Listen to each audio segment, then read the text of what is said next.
क्या हुआ? 13 को परीक्षा होने वाली है, तो बच्चे 2 तारीख को कॉल लिए कि हम लोग कम से कम आयोग को बोलना चाहिए कि क्या है। उस समय कुछ नहीं हुआ। 6 को बच्चे आए, पूरा पिट गए, उसके बाद भी आयोग कुछ नहीं। शाम को बताती है कि नॉर्मलाइजेशन नहीं होगा। पहली बार ऐसा हुआ है ऑफिशियली प्राइवेट शिक्षकों को बुला करके, इन्वॉल्व करके और डिसीजन ली है आयोग ने, जो कि बिल्कुल नहीं होना चाहिए।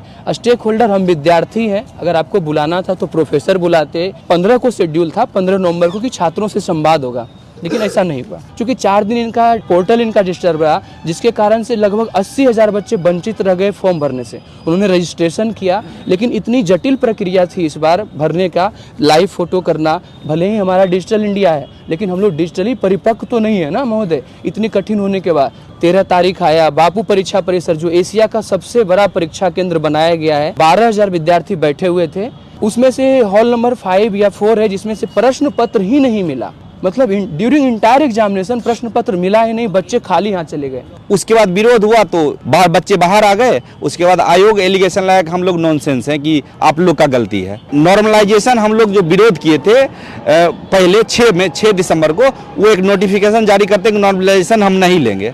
जब 4 तारीख को एग्जाम लिए, फिर एक शब्द ला दिए स्केलिंग, कि हम स्केलिंग लेंगे। स्केलिंग यूपीएससी के मेंस या ऑप्शनल जीएस सब्जेक्ट में लाया जाता है, और ये पीटी में ही ला रहे। यहाँ पे स्पष्ट लिखा हुआ है कि स्केलिंग जैसी कोई प्रक्रिया नहीं होगी। 13 को जो पेपर चल रहा था, 1 बजे पेपर बाहर आ गया। हालांकि 12:53 और 12:38 में ही पेपर घूम रहे थे, और ये ट्विटर पे आ गई। तो ये ट्विटर वाला प्रश्न पत्र जी ट्विटर पे ट्रेंड कर रहा है, ये मतलब बीच में आ रहा है। जी ट्विटर पे आ गया। उसके बाद फिर व्हाट्सएप पे भी आ गया। महोदय, मैं वहाँ बोल रहा था ना कि कुछ को प्रश्न पत्र नहीं मिले, कुछ हाँ। और ये ऑफिशियल आयोग का स्टेटमेंट है कि बच्चे उपद्रवी थे, कुछ असामाजिक तत्व घुस गए थे। महोदय, मैं ये जानना चाहता हूँ कि जब क्या फॉर्म भरा रहा था तो उन्हें पता था कि बापू परीक्षा केंद्र में हमारा सेंटर होगा, तो हम लोग उपद्रवी कैसे हो गए? परम ज्ञान निकेतन गया है, जहाँ पे माइक से अनाउंस हो रहा है आंसर। तो मतलब ये पूरा मजाक बना दिया है, जोक बना दिया है। हम लोग तो री एग्जाम जा रहे थे और आयोग बोली कि नहीं, क्वेश्चन पेपर आउट नहीं हुआ, क्वेश्चन पेपर बाहर आए ही नहीं। 2 दिन बाद 4 लोगों को गिरफ्तार किया गया और उनके पास क्वेश्चन पेपर का बंडल मिला। अब सरकार क्या कर रही है? अब सरकार कुछ भी नहीं कर रही। बापू परीक्षा परिसर में एग्जामिनेशन हो रहा था, उससे पहले ही वहाँ पे सेंट्रल सुपरिटेंडेंट का मृत्यु हो जाती है, और वो संदेहात्मक है हमारे लिए। जबकि हम लोग पिछले 18 तारीख से गर्दनी बाग में बैठे हुए। आपकी क्या सोच है कि ये पूरा सिस्टम कोलैप्स हुआ है? हजारों करोड़ का ये घोटाला है, स्कैम है। हजारों करोड़ का स्कैम है, और हम सिर्फ इतना कहते हैं कि री एग्जाम हमको करवा दीजिए। और सीएम आपसे बात क्यों नहीं कर रहे? ये बिहार के अंदर में एक रैकेट चलता है, जो कि पूरा का पूरा एसएससी का पेपर हो, एनटीपीसी का पेपर हो, दरोगा का पेपर हो, बिहार पुलिस का पेपर हो।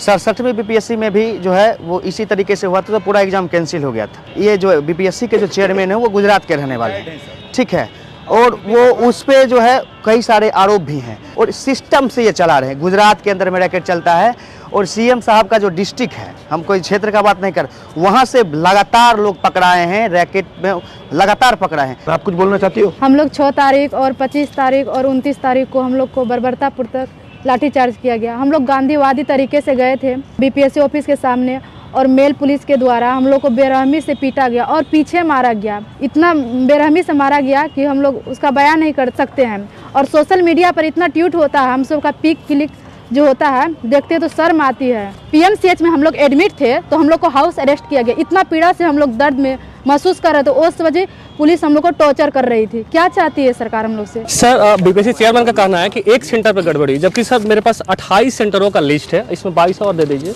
28 सेंटरों का लिस्ट है जहाँ पे गड़बड़ियाँ हुई है विथ एडमिट कार्ड। ये कहाँ का है? ये गुजरात वही है, गुजरात वाला। ये सर, इससे पहले बहुत सारे केस हैं सर, इन पे बहुत सारा 400 करोड़ का एलिगेशन है सर SC ST मामले में।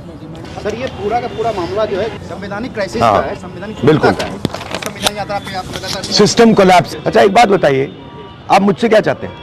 एक बार गर्दनी बाग चले सर। हमारी 4 मांगे हैं। पार्लियामेंट हाउस में ऐसा कानून बने जिससे लोग डरे, प्रशासन डरे और विधायक डरे। मेन आपका है कि मैं पार्लियामेंट में आपकी बात उठाऊं ना।